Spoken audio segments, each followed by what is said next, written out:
I'm really pleased to be with you all here today, and I know I'm between you and flights home and everything else like that, but really excited to talk to you a bit about this intersection of technology and democracy, and I hope that I am going to build on a lot of the themes that you've been hearing throughout your entire conference. First, a little bit about me. I have been in the tech and politics space since the early 2000s. I started my career at the Republican National Committee during President Bush's re-elect, where we called it e-campaigning. And Facebook didn't exist, Twitter didn't exist, YouTube didn't exist. It's hard to remember a time when it was just MySpace and Friendster. But I spent those first 10 years in Republican politics teaching politicians about what a newsfeed is, what is a retweet, what does it mean to be on social media. And then I joined Facebook in 2011. And throughout my 10 years there, I built the teams that work with politicians and governments on how to use the platform and ran the company's work on global elections, which took us through President Trump's win in 2016, through Russian ads, through Cambridge Analytica, through all of those different topics that we are now still talking about today when it comes to transparency around political advertising, about what it means to civically engage online, how we deal with mis and disinformation. And I want to talk a little bit about that today. And I want to start with my mantra, which I am so pleased that everyone on this stage has been talking about the fact that with AI, there's both positive sides and there's sides that we need to be worried about. And you may have seen my stickers out there and been wondering, what in the world does panic responsibly mean? That's my mantra. And I created it in late 2023 when there was a lot of concern about AI. If you think about the beginning of the social media age, it was all positive. It was mainly positive, right? We thought social media and the internet was going to be the great democratizer. Our dream was to have the President of the United States tweeting and on social media. And I still think it's positive that our elected officials are on these platforms. But we obviously also need to have guardrails. But the pendulum has shifted to the other side. We can be paralyzed by fear now. Because on one hand, we are told that using AI is cheating. We're told that not to use AI. We're told that it's going to be incorrect. We're given all these reasons not to use it. But then we're also told if you don't learn how to use it, you're going to lose your job. That your kids are not going to be able to find a job. That your economy is going to be upended. And I think we need to find that balance, and that's what panic responsibly means, and I want to talk through a bit more of that today. But let's go back to the beginning. The first websites were actually in 1996 for campaigns. It's kind of hard to believe. E-commerce wasn't necessarily, it was very new online, giving donations and everything else like that. Fun fact, the first online donation was in 1998 to George Pataki's campaign, at least as lore goes for the people that I know that worked on those things.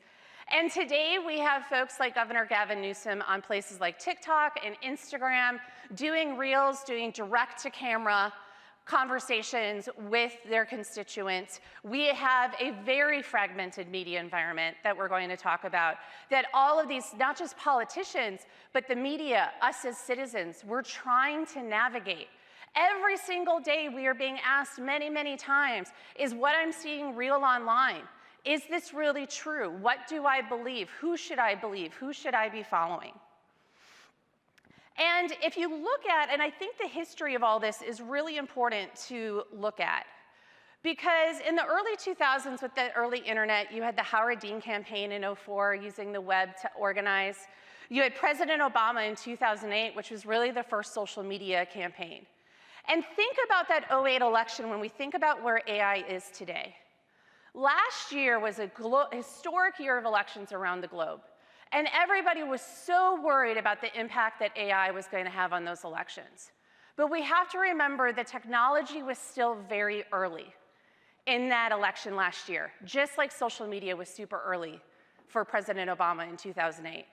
And then think 4 years later to 2012 and how his campaign revolutionized the use of data and digital, and I think we will see the same thing when it comes to AI in these 2026 midterms and the 2028 presidential, which, as you all know, unfortunately, has already started. But then in 2016, we saw disruption. We saw a candidate in Trump who was willing to use digital in a different way than other candidates were. He was willing to push the envelope in how he was using this. And it caused massive disruption across, for me, it felt like overnight, everything Facebook touched went from turning to gold to turning to dust. We went from being celebrated as something that campaigns and politicians should be on, to all of a sudden being asked questions. How did Trump win? How did he use your platform to do it? What were the ads that he did? What were the targeting? What was it? Macedonian teenagers are running fake news. Why didn't you stop it? It was an avalanche of things for problems that we were looking at them as traditional cybersecurity problems. We were not looking at them in the combination that they came at us in 2016. And we spent and have been spending, and I say we, I kind of say the trust and safety community online, but so many other people in this room, academics, media, civil society, government officials, are trying to figure out, what does it mean to have a safer internet? There is no single answer that is agreed upon on that. And that's what makes this all so hard. And now today you add in the turbocharging force of AI, and it's even harder to think about. And we have a lot new, with this new power, there's a lot of new risks. Data analytics, micro-targeting, digital organizing, this all existed in 2004 when I was on the RNC campaign. But then it was the fact that we were going to be advertising on the Hallmark Channel or in Field and Stream instead of NBC primetime. But now, then with digital, it was online targeting for ads. And now with AI, it's going to be using AI not only to better figure out who we should be targeting and what messages we should be saying to them, but the way Meta talks about it, you're going to be able to go on their advertising platform and just write a prompt and say, I'm wanting to, if you're a small business, I have this product that I'm trying to market. Here's the type of people that I think might like it. Here's the product image. They're going to make the ads for you. They're going to figure out the targeting. They're going to do all of that for you. And it's really going to change how we think about a lot of these tools and what it means for privacy, fairness, manipulation. A lot of the conversations that have been happening here on stage. And we still have the misinformation problem. Now, I'm going to use the word misinformation to encompass mis and disinformation. There's a lot of terms out there. In fact, this has become so politicized that so many people now actually use kind of words like information environment or other things, because it's hard to have these conversations in, frankly, DC or many other capitals because of how the different political parties and candidates are using all of this. But you know, after 2016, it was foreign interference. Again, it was Macedonian teenagers. It was the Russian Internet Research Agency. But now we have candidates, influencers, media outlets, so many others who may be spreading misleading or false content. Or in actuality, it's usually content that has some truth and some stuff that's out of context, or some stuff that isn't true. It makes it harder to know where to draw those lines, what you should do with that content, what it is that the platform should do with that content. And misinformation does not need to go viral in order to have an impact. I think this is a really important thing right now, too. On Facebook, a vast majority of people do not see things like hate speech and misinformation. But there's a small percentage that see a vast majority of it on their internet, on their feeds. And it doesn't take much for that to go from online to offline, and what impact that can have, especially when you think about down-ticket races. Because many times we think about this at the federal level, but we don't think about down-ticket. Because a doctored video in a small mayor's race can be just as damning as a global hoax.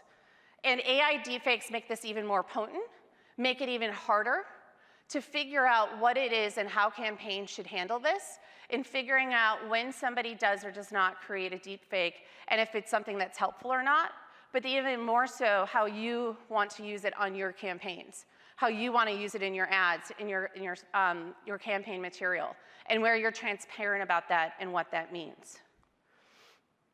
And at the same time, algorithms are designed to keep our attention. Many people will think about filter bubbles, which is a term that came out of 2011 from Eli Pariser. But there's actually conflicting information out there about the role of filter bubbles. Because on one hand, yes, we are all somewhat self-selecting into the communities that we want to be in. We want to feel like we belong. We actually don't like having our beliefs challenged nonstop every day. And there are some studies that show that actually on social media, you do get a lot more of that pushback, which actually causes people to dig their heels in more versus listen more.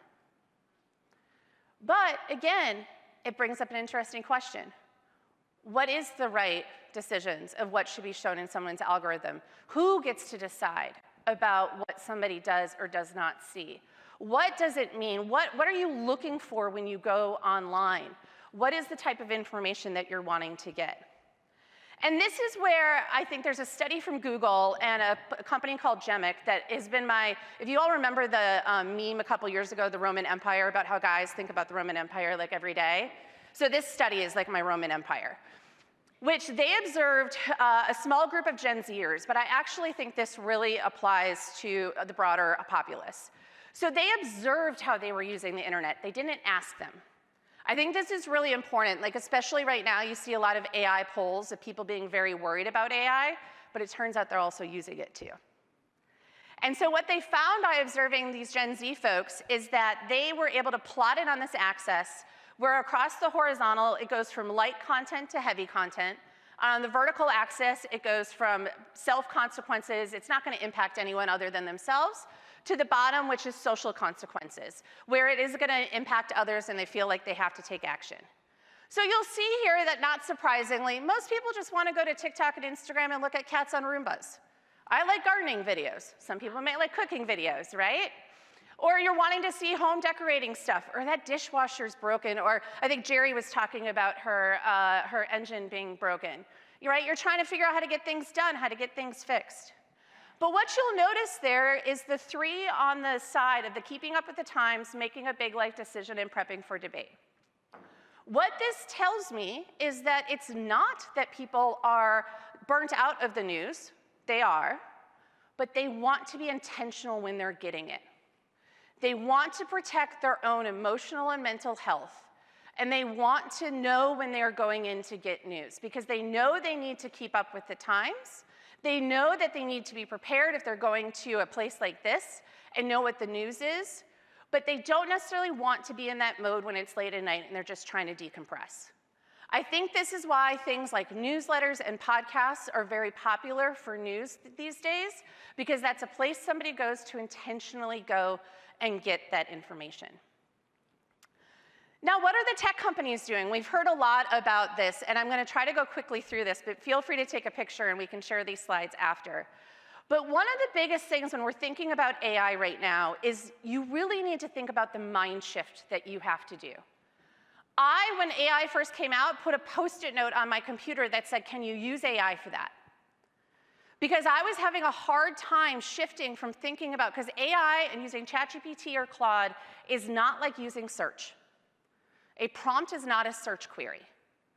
And we need to think about, just like Jerry said, you don't want to use AI to say, write my term paper, but just like she does, I like to put in a brain dump of everything I'm thinking, and it helps me to organize it. And so you're seeing, the other thing too is platforms that you normally thought of as social media companies or a different type of company, they are all becoming AI companies. Google's integrating AI into their search and all their document stuff. Meta is incorporating it into their ad stuff I mentioned. They have the Ray-Ban glasses, if any of you have tried those, where you can look at a monument and say, hey, Meta, tell me more about what that is. You have Microsoft that's incorporating it also into all of its Office suite of products. OpenAI is the most popular. Keep an eye on OpenAI. They are overwhelming you with announcements right now, but they are getting into hardware, social media, browsers, search, shopping. You name it, they're building feeds. They're building so much stuff right now that it is really, really hard to keep up. But they are one of the ones that I am really watching about how AI is truly going to change how we consume information, because they are trying a lot of this stuff first. Anthropic is also fantastic. They are coming at this from much more of a safety-first approach. Both Anthropic and OpenAI also have fantastic economic reports. They put out their most recent ones in September. You can go state by state and see what prompts people are doing in each state the most. And I would highly recommend that as you're thinking about using different AI systems, make sure you're using a few of these, because I realized I was using ChatGPT so much, it was really learning about me and it was getting better. And I was like, oh wait, I don't want to get caught stuck in one AI system. The other thing that I realized the other day in talking to somebody, remember early day social media, we were posting everything. Like, we didn't think about the downsides of, oh, we're going to be looking for a job. I'm very glad that I graduated school right before Facebook came out and my college pictures are not online. But I was thinking about that today with AI. Are we putting too much into these platforms and not thinking about what the downstream effects could be? And so really think about the principles that you want to use when you're thinking about using AI and these different tools. You also have places like Salesforce, which is any of you use Slack, they own Slack. But they're going to be able to use AI. If you've seen the commercials with Woody Harrelson and Matthew McConaughey talking about, oh, your air conditioner breaks and it uses AI to schedule a time for it to come get fixed. That's what Salesforce is doing. Perplexity is a kind of AI search and has its own browser, and even X is an AI system now. And now we also have the dilemma, though, with all of this, of the crisis response.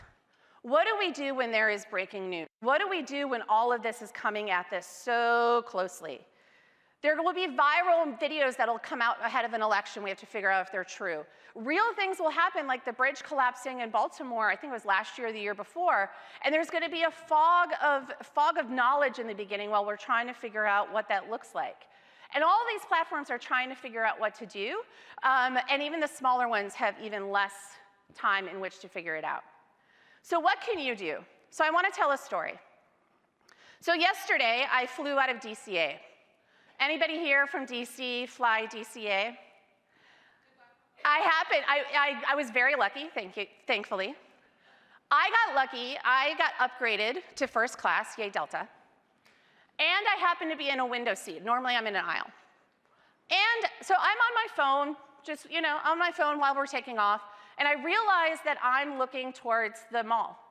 If any of you have had that shot where you're coming in or leaving, whenever I realize I'm on that side, I always try to look. So I happened to look up from my phone, and I saw the East Wing demolition. And I snapped a picture really quick. And then I put it online. As of today, right now, it has 2.7 million views on Twitter. It was on, before I landed here in Phoenix, it was on MSNBC and CNN. Because I had looked up, we think the power is in our phones, but because I looked up and paid notice, I happened to take a picture nobody else had yet taken, which is wild considering how many people had flown out of that airport. I was not the first flight that morning. It was at 1:10 in the afternoon. But it went all over the place. And it made me think this morning. I got up at 5 a.m. to stay on East Coast time. And I wrote a piece on my newsletter about how the power we have is not scrolling. The power we have is looking up and noticing what's happening around us. And then using these tools to help people have a clear picture of what is happening in their government, in their communities. And all of you have that same power too. You can, over the next couple of years, be asking those that want to represent you how they're preparing for AI elections. What transparency do they support for digital campaigning? How are they protecting safety and free expression? We don't talk about these problems enough because they're hard, because there's not a good answer. But the only way we're going to figure out these new societal norms is to actually be working together in doing all of that. Which brings me back to my mantra around panic responsibly. This is really about balancing alarm and not having alarmism. Pre-bunking is something that works really well. I work with a lot of election officials who try to put out information ahead of time about the types of information people might be seeing, about what to be watching out for. There's studies that show that this worked really well ahead of the Ukrainian war, of helping people in Ukraine understand how Russia might be trying to manipulate its views, or not just in Ukraine, but all around the world. You want to consume media with purpose. I'd highly recommend you all thinking about doing a news audit. I try to do this at least once a year, if not twice. It's painful, but go to your phone and look at your screen time. Look at which apps you're spending the most time on. The next time you go to those apps, instead of just mindlessly scrolling, pay attention. Who's popping up for you? Are these the accounts you want to be popping up for you? Are you going to the news sources that if somebody here asked you, oh, where do you go for news? And you rattle those off, are those the ones you're actually going to on a daily basis? Are you getting an ideologically diverse set of information if that's what you want? Are you getting both US and global, which is something that's important to me?